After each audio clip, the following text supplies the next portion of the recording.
Bueno, somos estudiantes de la maestría en arquitectura de la Universidad Nacional del Altiplano, de la mención gerencia en la construcción sostenible. El trabajo que vamos a desarrollar es la brecha de la energía eléctrica en el Perú. Bueno, el que les habla es Luis Hugo Huacasi Vázquez y somos un grupo que está constituido por 5 personas que me van a seguir en la exposición. El docente es el doctor Rubén Gómez Sánchez Soto. Empezaremos con la introducción del tema. El crecimiento económico, conjuntamente con el crecimiento minero e industrial, trae consigo un crecimiento de la demanda energética en el Perú. El Perú en los últimos años ha crecido en promedio un 7% en su PBI, y esto pues ha traído un desarrollo industrial. Para poder cubrir la demanda energética, las fuentes energéticas que lograron consolidar el crecimiento de los sistemas eléctricos fueron dos: el gas natural, puesto en valor a precios económicos, y las energías renovables como las hidroeléctricas, convencionales y no convencionales, introducidas en el periodo, que solo contribuyen a la sostenibilidad ambiental, sino que constituyen una fuente competitiva. En el desarrollo del presente trabajo, lo que se ha hecho es un análisis de la brecha de la energía eléctrica en el Perú con proyección al 2025.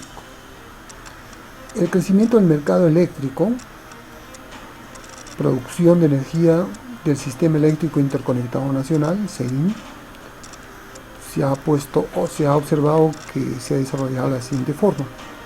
La principal fuente de crecimiento de la oferta energética fue el gas natural, que dio su producción en inicios del año 2004, estamos hablando de Camisea, y alcanzando en el año 2015 una participación en la matriz eléctrica del 46%.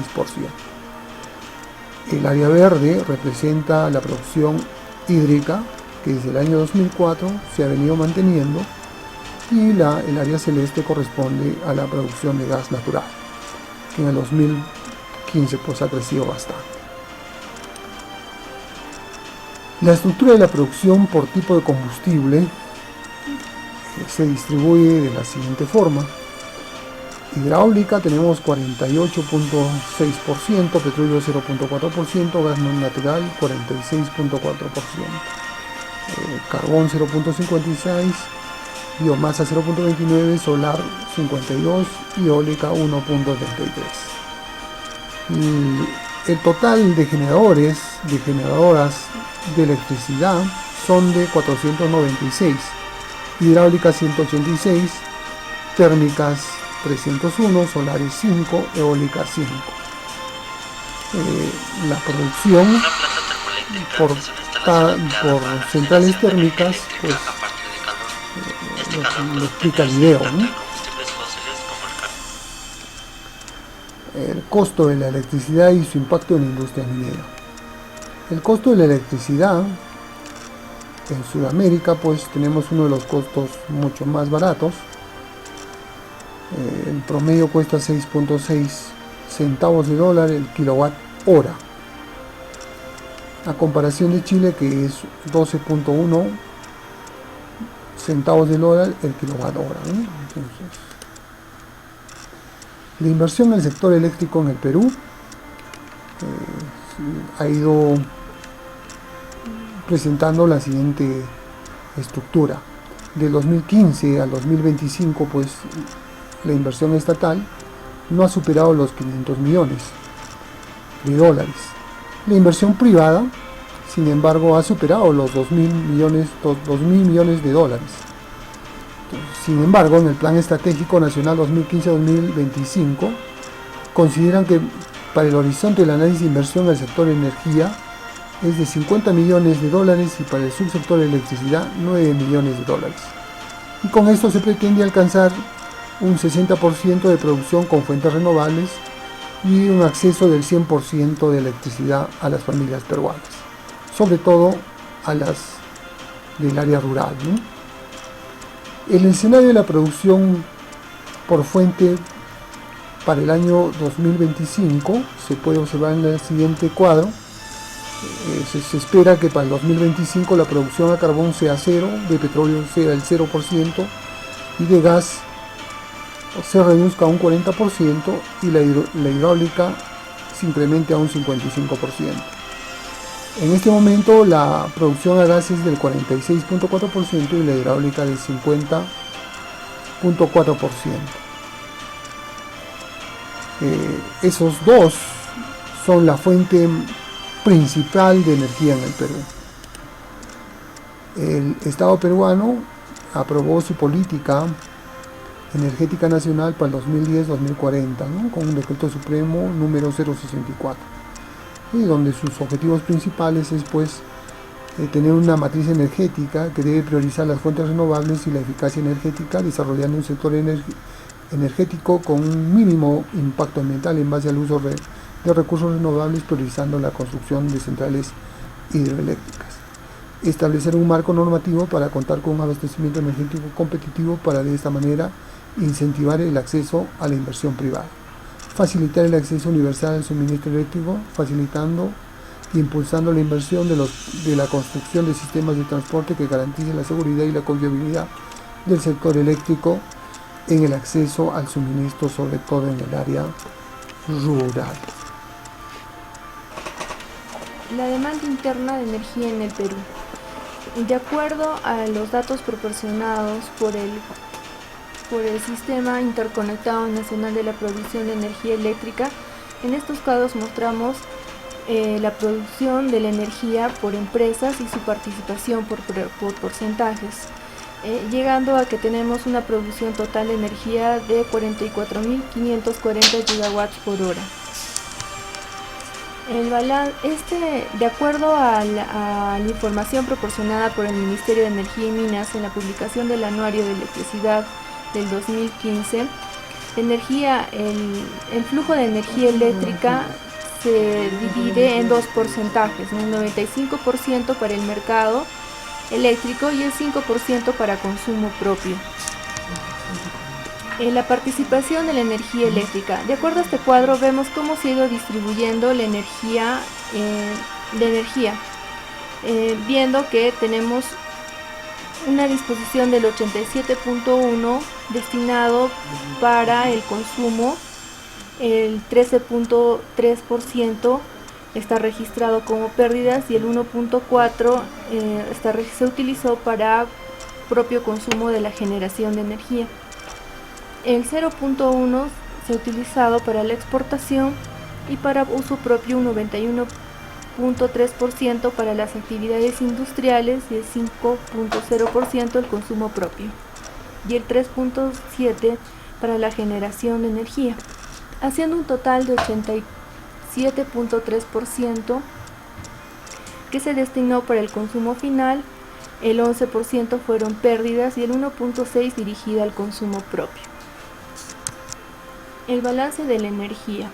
Mediante este cuadro podemos ver los distintos porcentajes que están representando cómo es que se ha ido distribuyendo la energía y su utilización, teniendo como conclusión que tenemos una producción anual de 48.270 gigawatts y en una eficiencia del subsector eléctrico de 87.32.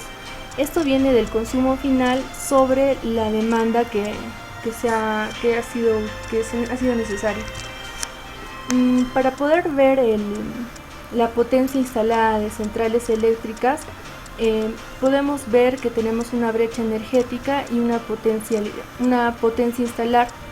Estas dos se puede mostrar que presentan una comparación de el 88% y el 9.4%, dando muestra que nosotros tendríamos la capacidad de enfrentar a la demanda eléctrica, como se muestra en estos cuadros, ¿no? Corroborando que la producción y la venta de energía para el 2015 está en la capacidad de hacer frente a los escenarios que el Perú tendría para poder atender la demanda energética minera. Estos indicadores de su sector eléctrico por regiones para el año 2015 muestra en el cuadro el consumo de energía que es de acuerdo a cada uno de los departamentos del país. Y tenemos un consumo de energía de 42.333.6 gigawatts por hora. Aquí mostramos un listado de proyectos que que son necesarios para cubrir la demanda de energía y mejorar el sistema de transmisión y distribución, los cuales necesitan una inversión de 774 millones. Pero para poder hacer que tengan estos proyectos un carácter de sostenibilidad, se está recomendando que utilicen la tecnología back-to-back, que es decir, hacen un cambio de transmisión de corriente alterna por corriente continua. Que esta tecnología implica menores pérdidas y mayor eficiencia en la transmisión de energía.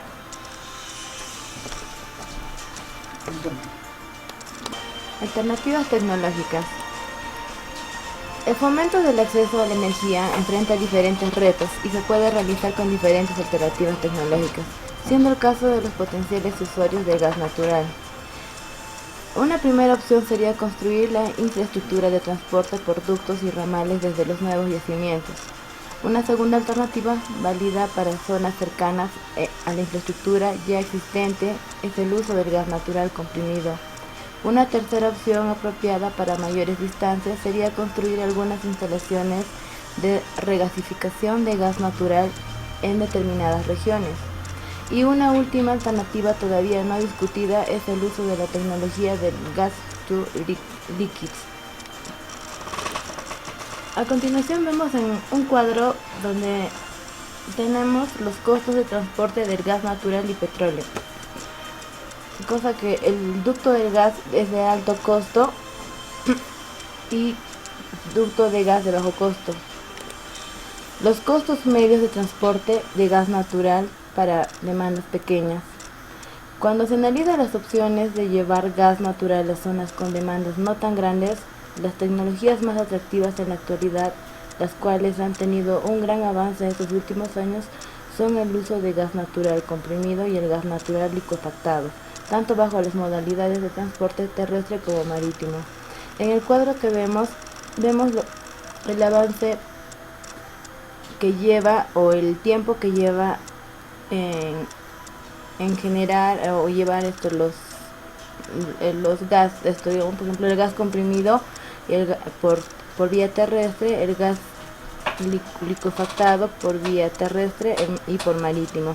Se puede ver que el transporte terrestre mediante gas natural comprimido podría llegar a ser competitivo a una distancia de 600 kilómetros de acuerdo a las tecnologías actuales. En el caso del acceso a la electricidad, existen también diferencias de costos entre las diferentes alternativas existentes, consistentes principalmente en la ampliación de las redes de distribución o en la generación de sistemas aislados provistos, como energía fotovoltaica, mini centrales hidroeléctricas y otras opciones. En estos casos, la identificación de las mejores opciones dependen de factores como la distancia entre los centros poblados a las redes y el nivel de consumo de las mismas. Las alternativas que mencionamos anteriormente, que son las fotovoltaicas, hidroeléctricas y eólicas, que son las más comunes, nos ayuda a ver que entre las más limpias y más factibles al uso de la energía son la hidroeléctrica y la eólica. En conclusiones, vamos a la energía eólica, que ha alcanzado su mayoría de edad tanto tecnológica como económicamente. Utiliza un recurso renovable, el viento, sin generar contaminación en el aire, agua o suelo, con escasa ocupación exclusiva del terreno y con leve impacto en el medio ambiente. Los costes de generación se mueven en el rango de las $69 por megawatt por hora para plantas eólicas conectadas a la red. La tendencia futuras en el desarrollo de la tecnología apuntan hacia diseños más ligeros y de mayor potencial unitaria. La energía eólica representa hoy en día una de las fuentes energéticas más baratas por la topografía que goza nuestro país. Se debería aprovechar el recurso hídrico, ya que ya que ha quedado demostrado que el costo marginal que se tiene es de un 0.3 dólares megawatts por hora, siendo este costo el más competitivo.